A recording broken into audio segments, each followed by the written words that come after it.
세월호 희생자 가족 단체들이 검찰 특별수사단 수사 결과에 불복해 재항고와 재정 신청을 냅니다. 7년째 책임자 처벌 요구가 이어지고 있지만 기존 수사 결과를 바꾸는 것은 현실적으로는 쉽지 않아 보입니다. 한동호 기자입니다. 관련자들을 철저히 조사하였으나 혐의를 인정할 만한 증거를 확인할 수는 없었습니다. 1년 2개월 수사 끝에 세월호 유가족 사찰 의혹과 청와대의 수사 외압 의혹 등을 무혐의 처분한 검찰 특별수사단.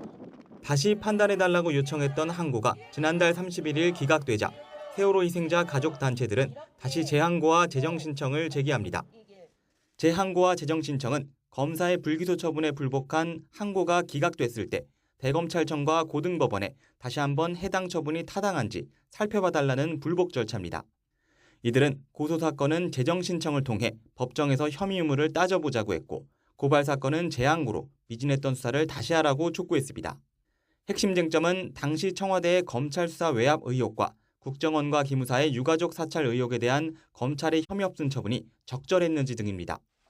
유족 측은 이 과정에 깊숙이 관여한 우병우 당시 청와대 민정비서관과 황교안 당시 법무부 장관에 대한 재수사가 필요하다고 주장하고 있습니다.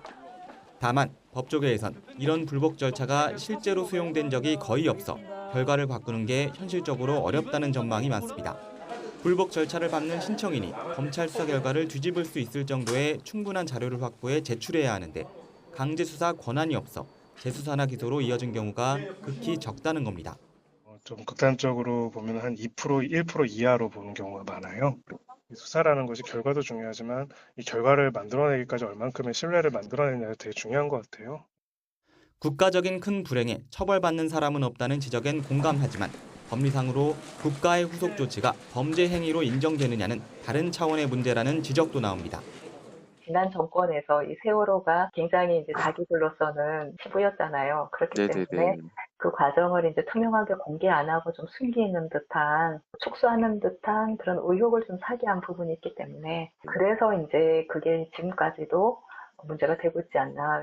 앞서 검찰 특수단은 세월호 구조 실패에 책임을 물어 당시 해경 지휘부를 무더기로 재판에 넘겼지만 법원은 형사 책임을 묻기 어렵다며 무죄를 선고했습니다.